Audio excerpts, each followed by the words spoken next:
Right. Well, I'm sure you've been shopping, right? Hopefully maybe you've been shopping, or maybe you haven't been shopping because you don't want to go. But things are really anxious right now. I mean, people are just buying. At first it was kind of a joke, like, ah, ha, ha, people are buying toilet paper, and then you had people who were kind of profiteering, sort of scalpers. But people are just buying the wildest stuff because they hope to have something, because we're living through an uncertain time.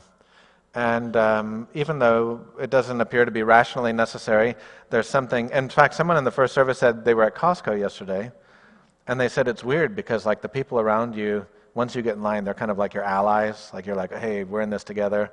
And then someone cuts in line, and then you both all turn on them. I mean, it's a very animal. Like, I was in the express line at Stater Brothers just trying to buy milk, and someone with more than 15 items came, and we all like turned on the guy. Like, you can't do this. Because we have this sort of animalistic, and it's coming out of our fear and our anxiety about what's going to happen next. And by all indications, things are going to get worse. And part of that things getting worse is we're just becoming more aware of already the scale of the problem. It's not like more people are getting sick. They're already sick. We just haven't been testing them. And so maybe for the first time, you might understand how the people are feeling in Exodus. Like, I'd never really thought about that until this past week. The people in Exodus are walking into an uncertain future with God, and they are not sure that they have what they need to survive. Now, the strange thing is, everyone at Huntington Beach has running water. You know, you already have water. I don't know why we're all people buying water, but it was an anxiety, we need more water. And the people in Exodus, what's the thing that they complained to Moses about? We need more water. And for the first time I thought, well, what would be really crazy is if the people already had water, but they were like, we're anxious and we need water. And so Moses has to go to God and he'll go, God, they're getting a little crazy. Go to Costco, not today, but a week from now, and see how the people are doing in a week when things get a little bit, we're deeper in the trough. And Moses goes, you got to do something, because these people are about to do something and it's not going to be good. And so God says, all right, we'll give them water from a rock. Use your staff, strike the rock, and water will come out. And so what I want to propose to you today is that for people who are anxious, for people who are afraid, for people who want water, even if they have water, God's going to give you water. But it may not be what you're asking for. It's going to be the water you need, which is living water. That's the gift that God's going to provide. And it's important that it comes from a stone. Now, we can talk about that stone in two ways. We can talk about, like St. Paul does in the letter to the Corinthians, and when he's writing to the Corinthians, he says, don't you realize that you're doing what the people did a long time ago? The same spiritual food you're eating is what they ate. The same spiritual drink you're drinking is what they drank. The rock that traveled with them in the wilderness was Christ. Jesus was with them in the wilderness, giving them water. And so too, he will be with you in the wilderness, refreshing you with living water. But this living water is not just H2O. It's not just the chemical compound of water. It is something that refreshes us in a way that even filling a shopping cart and a pantry can't in the midst of our fear and anxiety. Now, the other thing we're going to find out is the hard source of water is going to be the human heart. One of the great dangers, especially in a time like ours, is in the midst of fear and anxiety, we just say, the heck with this. You can't live like this. You can't live as a person of faith. You can't live with a soft heart. You can't live as a gentle person. We have to live like wolves with each other. And that's a great spiritual danger because it's a hardening of the heart. It's like arterial sclerosis, but spiritually. So if you go to your cardiologist and they say, hey, bad news, you've got a widowmaker, one of your arteries is blocked and it could kill you any moment, we stop everything and we go, when can we do surgery? But when the Bible warns us about getting hard hearts spiritually, most of the time we shrug our shoulders and we go, well, what else did you expect me to do? I needed to get some wipes, or whatever it is. And so there's a wonderful verse, and it was the Psalm verse from the first service, if today you hear his voice, harden not your heart. Let that be a refrain for these weeks of uncertainty. If today you hear his voice, harden not your heart. And that's something we see in the letter to the Hebrews. Now, that leads us to this encounter that we have with Jesus and the woman at the well. It's a dramatic tale. It really is dramatic. I mean, imagine being a woman who's been socially distanced by her society, socially isolated. That's why she's getting water at noon. And you go somewhere, and you're kind of a vulnerable woman, and you're going out, and there's some dude hanging out where you're trying to get water. And he goes, hey, give me a drink. I mean, imagine the drama of that. It's like unwanted attention.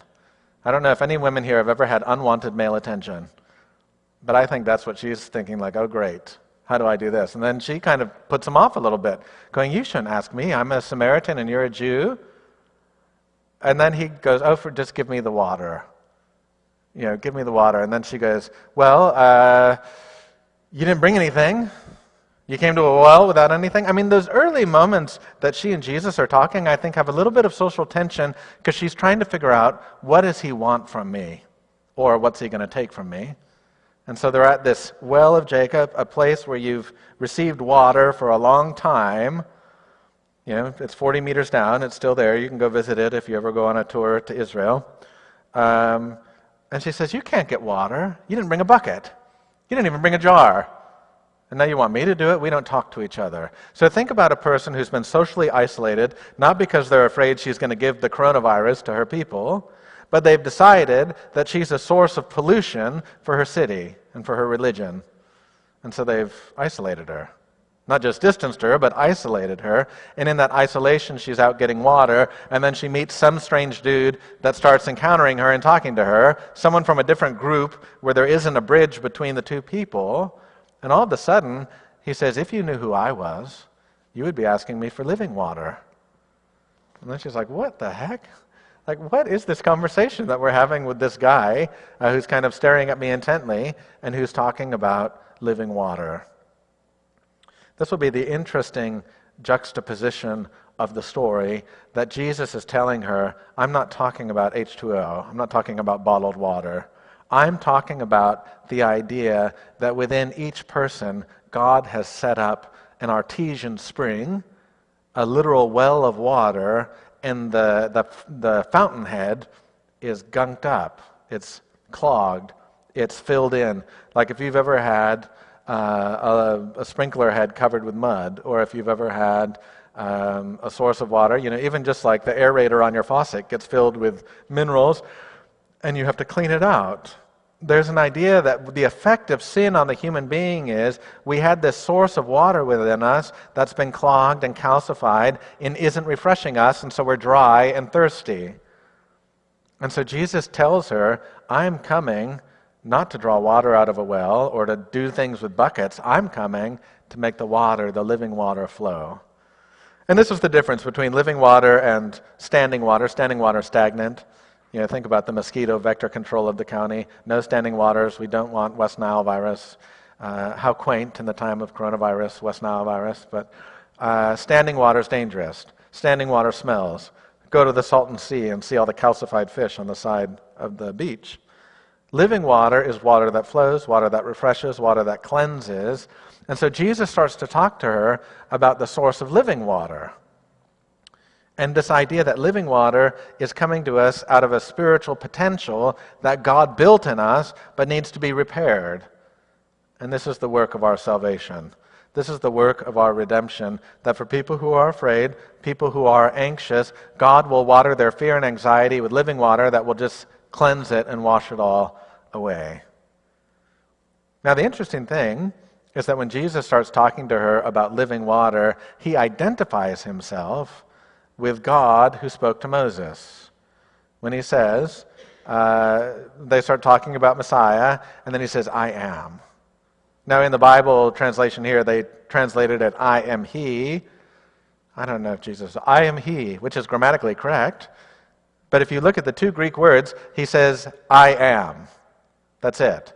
Which is the name that God gives to Moses in the burning bush, which means that the voice that spoke to Moses is the voice speaking to this woman, inviting her into the fire of God's love so that what is inside of her can be cleansed and opened, and she can have this living water that will refresh her and transform her by God's grace and God's Spirit.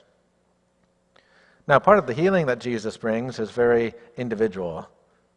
God is not just spraying the crowd with disinfectant. God is coming as a physician to heal each one of us according to the way we need to be healed. So he starts talking to her about her family. Now, if you've ever had someone talk to you about a subject that you don't want them to talk to you about, it gets a little nerve. You go, oh, why is he bringing this up? He goes, go get your husband. And she goes, well, I don't have a husband. And he goes, that's right, you've had 5 husbands. And she's like, what? Who is this? Who is this guy? How does he know so much about me? But it's the last thing she wants to talk about, is the failure of whatever happened in those marriages, whether they did something, she did something, they did something together. What happened in the failure of these marriages? Why would she want to talk about that when she just wanted to get water? But Jesus is unclogging the fountainhead.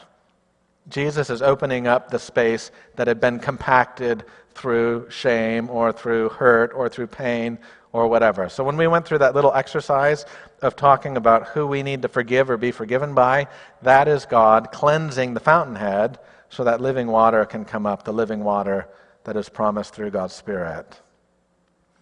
Now, she changes the subject, because why would she want to talk about that? Why would any of us want to talk about the failures of a marriage or the failures in the family or the things that are dark that only we know about? Why would anyone want to talk about that? Except Jesus talks about it to heal, so she changes the subject and says, well, let's talk about religion. Let's talk about something controversial that I know you'll have an opinion on, so that she can shift the argumentation away from something so deeply personal and hurtful. I was at Cantor's Deli once in LA, and someone thought I was a Catholic priest because I was dressed like this. And she asked me to pray for her sons, which I did, and she felt like she was really on a roll because the priest was giving her some attention. And I said something to her that she disagreed with, like she felt she goes, I need to somehow get this conversation back onto shared ground. So she goes, well, Father, how about abortion? Because she thought I was a priest, and she's like, oh, the priest will like that if I bring up abortion, and I go, what? Like we're at Cantor's Deli having pastrami sandwiches? But it's the same. It's what the woman is trying to do in the text is bring up a hot-button, controversial topic on where God should be worshipped, in Samaria or Jerusalem. And the fact that we're all sitting here not caring is just a sign that it's not a hot-button topic for us, but it was for them. And then Jesus just goes, oh, forget all that. Forget all the stuff that you're arguing about. Forget all the controversies that you guys are constantly fighting about. Forget all that. Worship the Father in spirit and truth. That's what it'll be about, and that's the kingdom I'm bringing, and I will open in you living water. And then she puts her bucket down. And that's an important moment in the story when she puts her bucket down, because now that water Jesus has unclogged the fountainhead and it's starting to flow. And because it's starting to flow, the first thing she does is she goes and tells somebody about it. She goes back home to town where she's been socially isolated. She goes back to town where people are worried about her potential for pollution of the ritual community. And she says, there's someone out there who's healing me. She doesn't use those words, but that's what she means. He's telling me everything that's happened to me, and he's telling me in a way that makes me feel free and doesn't make me feel ashamed.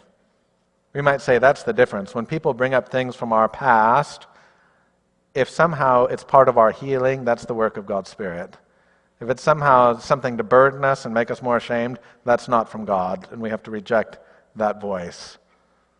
And so then people start coming out too. And guess what happens? They start talking to Jesus, and then their hearts start to open, and that living water starts to flow in them. And then that last verse, or near the last verse, is so important when they say, I don't have to base it on your story anymore. That's what they tell the woman. I don't have to base it on what he did for you. I can tell you what he did for me. And this becomes the wonderful work of Christianity, that each of us is able to receive the same gift from God, not because of who we are or what we've done or haven't done, but because God loves us. And God chose us. And as Paul said, while we were still God's enemies, he reconciled us to himself. Not when we were friends, not when we got our act together just enough, not when we were able to meet the criteria on the resume. While we were God's enemies, God loved us. And God's love is meant to open up in you a spiritual potentiality that means you will be washed from within. She doesn't need the bucket anymore because that water is washing from within. And this is the same for you. There is a fountainhead in you created by God to be washed with holy water, and the fountainhead may be clogged. And so part of God's healing of us, the replumbing that happens in baptism and the unclogging that happens in our confession and forgiveness, is to have that water flow. And it's hard hearts even, God can strike and have water flow. Now I want to describe to you a spiritual gift that we don't talk a lot about in the church, but it's important on this topic, which is the gift of tears. This is a long recognized, across the history of Christianity, a spiritual gift called the gift of tears. Now, it's one thing to cry if we cry when we're sad or we're hurt or we're depressed or whatever. Those are legitimate tears, but these are tears that just start to flow at unexpected times. These are tears that start to flow when we feel close to God or when we're in a holy moment. And it's oftentimes the idea that this living water is welling up so much in us, it's just running out of our faces. And like all the other spiritual gifts that God gives, whether it's teaching or healing or whatever it is, not everyone's going to have it. But sometimes people will go, I don't know why I'm crying all the time. Well, because God's given you this gift as part of this outpouring of the well that's coming up. And again, you have to distinguish. It's different than being manic. It's different than being sad. It's different. You know, it's a spiritual gift that comes with this unlocking of this water, of living water inside of us. So we are in an anxious time. We are definitely in an anxious time, and there are going to be more empty shelves. There are going to be even more fights in the Costco parking lot. There's going to be even more people asking for toilet paper and whatever else is getting bought up by everyone. Make no mistake, I think things are going to get worse before they get better.